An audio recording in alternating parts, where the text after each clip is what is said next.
Everyone remembers the Patreon purge, right? I did a series of videos on it back in the day. Go check them out. TLDR is, in 2017, Jack Conte published a video about what he called manifest observable behavior as justification for why he banned Lauren Southern's Patreon account, costing her quite a bit of money. Southern was involved in a controversy in Europe, where she was in a boat attempting to block an Italian search and rescue mission in the Mediterranean Sea. She was campaigning against the flow of migrants into Europe at that time, and viewed the search and rescue operation as connected to the steady movement of refugees by water from Africa and the Middle East to Europe. I'm not here to talk about that controversy today. I don't know enough about it, frankly. But I do know that Patreon interpreted the event as likely to cause loss of life, recognized that their funding helped her perform those actions, and so they banned her from receiving any further funding on Patreon. As Jack said, manifest observable behavior.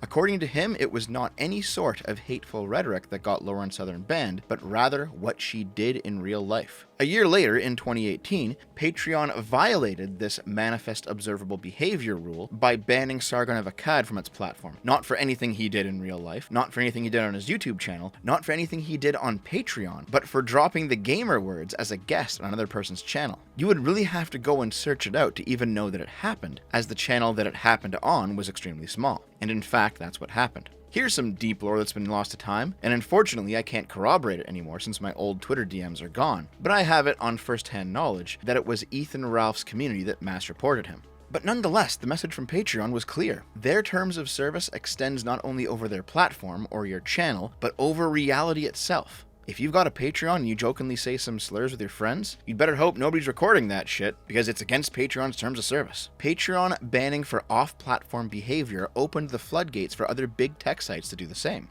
And nowadays, it's common and even expected for YouTube, Twitter, Twitch, and Facebook to ban you for whatever they like, regardless of whether or not it actually breaks the terms of service you agreed to. And since the Patreon purge, other crowdfunding sites have followed suit. Everybody points to Kickstarter as a decent crowdfunding platform, since it famously allowed the Studio FAO porn game Subverse to reach full funding, despite Tim Pool's protests. But porn on Kickstarter is still a roll of the dice. The Japanese doujin creator Push Publications has had multiple of their hentai projects cancelled by Kickstarter, with Kickstarter's official reply being, "Our rules strictly prohibit explicit pornographic content, and further, our payment processor," that's Stripe by the way, "does not allow pornographic projects." This is clearly a lie because other Push projects have received full funding on Kickstarter, as well as many other pornographic projects. It just seems to be completely arbitrary whether or not something gets banned. You'd think they'd have the manpower to manually review every project and figure this shit out. I guess that's what you get for using unionized workers. In fact, just a few months after unionizing, Kickstarter had to lay off 40% of its workforce in order to make the budget work.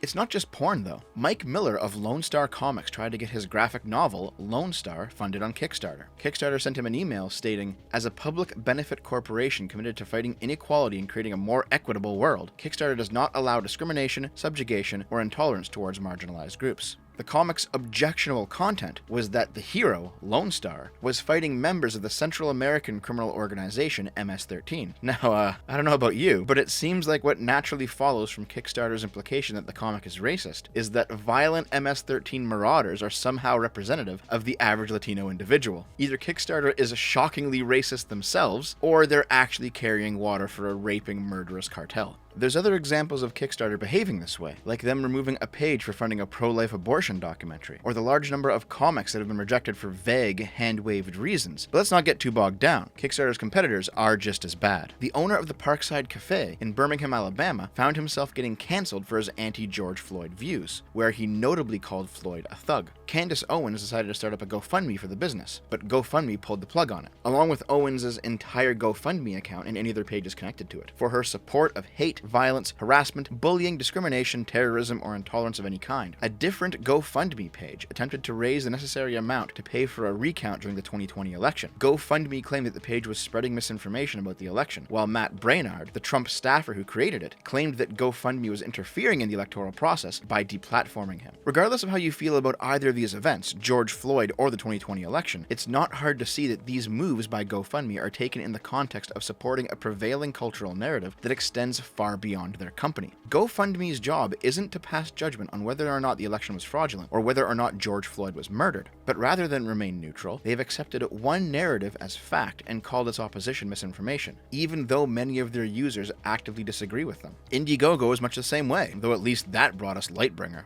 BitChute's attempt to fund an alternative comment plugin to Discus was removed from Indiegogo for no reason whatsoever. Same with Althaven, a QAnon-centric superhero comic, though that does actually sound pretty cringe. We can go over examples all day, but the point remains clear. Rather than remain neutral platforms, pretty much every crowdfunding site with the exception of Subscribestar, and don't forget to go to subscribestar.com/SharpFighterTaku and get yourself into the $5 club in my Discord, kids, have all decided to take blatantly political stances on how their services are used, and what they deplatform in the name of safety or misinformation. And you know what? Just for the sake of argument, let's give them the biggest possible benefit of the doubt. Let's accept the George Floyd deplatforming because Floyd did die in police custody, making the police ultimately responsible. Let's accept the election one because every investigation into the events surrounding the election has turned up nothing. Let's accept the Lauren Southern thing because she impeded a search and rescue. Let's accept the QAnon comic one because, well, QAnon. You might disagree with their politics, but they are still internally consistent. They have decided on which narrative is the truth, and yeah, they shouldn't do that, but now that we're at that point, it's reasonable to expect them to apply their terms of service equally within this framework. Even giving them this benefit of the doubt, though, these platforms almost always end up being scumfuck pieces of shit because they don't actually apply their terms of service equally within this framework. Here is an excellent example.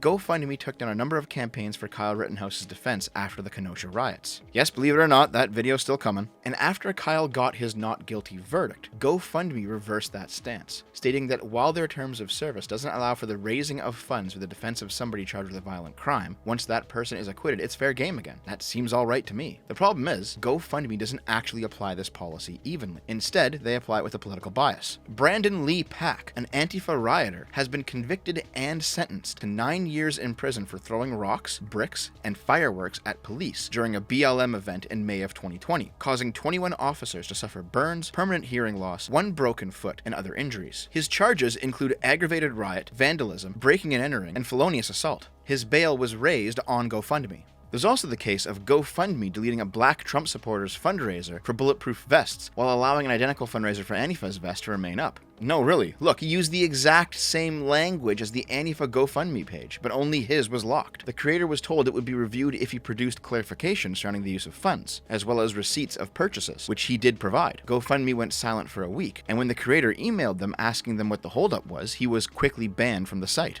Hell, the event that sparked the Kenosha riots, the completely 100% fucking justified shooting of Jacob Blake, where Blake was in the middle of abducting kids, getting into a vehicle with a knife in hand after assaulting the mother, whom he had sexually assaulted in the past, and he was shot in the back in order to stop him after tasering him and failed? Yeah, fuck this guy, he's a piece of shit. Well, his GoFundMe page is still up, 18 months later, with $2.3 million already donated. The page's description is ambiguous about Blake's own crimes, mostly focusing on his kids and his medical recovery, but it is nonetheless called Justice for Jacob Blake, noting that part of the proceeds will go to the deliberately vague assisting our family in the days to come, which could mean anything, including legal defenses. I guarantee you, prior to Kyle Rittenhouse's acquittal, if any GoFundMe popped up talking about funding Kyle's mental health treatment or something, while not mentioning the trial expenses at all, it would still have been taken down.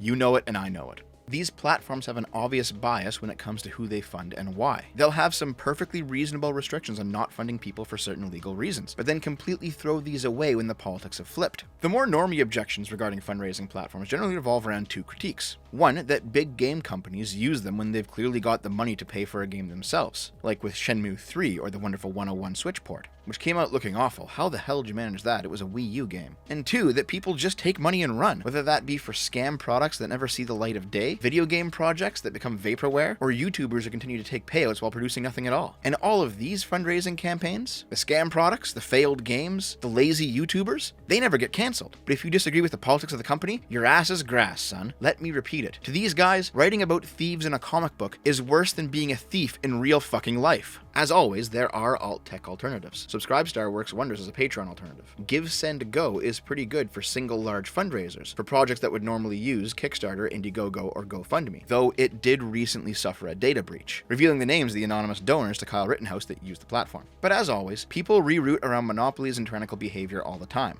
The philosophical problem underpinning all of this, though, is the attitudes of these companies. As I previously discussed during the Patreon purge, Patreon's stance is that it funds the creative class, and that if you're a creator using its platform, you should be lucky they don't contractually own your content or your business, though they have been slowly moving in that direction over the years since. For example, the Patreon merch options gives them exclusive ownership over any merch and branding used on it, should you decide to go with them for your merch. However, the reality is, Patreon does not fund the creative class. The fans of those creators do. Patreon is a business that handles the money exchange between audience and creator, and provides convenience in exchange for a skim off the top. PayPal at this point has its own recurring monthly donation button too, but Patreon bundles all of your donations into one convenient charge. And yes, PayPal also has its own problems with deplatforming. The point is, though, that the people at Patreon have a completely different view of their service than the people who actually use that service.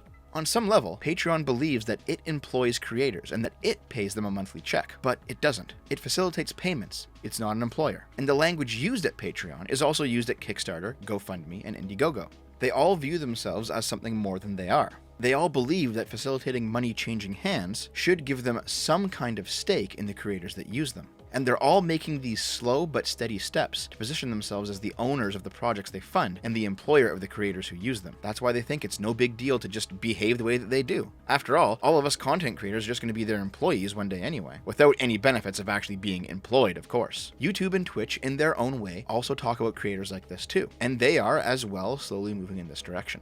The roadblock in the way of their plans, frankly, is the massive number of creators who still sit on old contracts in perpetuity with places like Twitch or Patreon, where it's still enshrined that the creators own the IP, not the platforms. And how ridiculous would it be if it were reversed? Should my phone company own my business if I do business over the phone? It's stupid. Yes, it's shitty that people get deplatformed from payment processors. Yes, we should be using alternatives as much as possible. But I want you to bookmark this video. Within a decade, and likely a lot sooner, unless something major changes, we will see a very strong public push from all of these platforms. We will see the mask come off, where they attempt to rearrange their relationship with content creators such that creators lose all ownership of their operations in exchange for the privilege of crowdfunding. I'm calling it now. This happened with multi-channel networks on YouTube 10 years ago. Why do you think Yahtzee is still with The Escapist? Why do you think Doug Walker still works for Make Mashode? Why do you think Machinima had the reputation that it did? If you're a creator and you're not using an alternative crowdfunding source, you're basically putting the nails in your own coffin.